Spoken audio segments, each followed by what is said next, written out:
Ma, favor naman, oh. Ano yun? Kailangan ko na talaga yung pirma niyo, eh.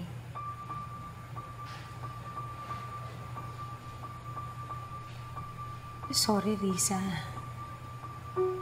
I thought kaya ko.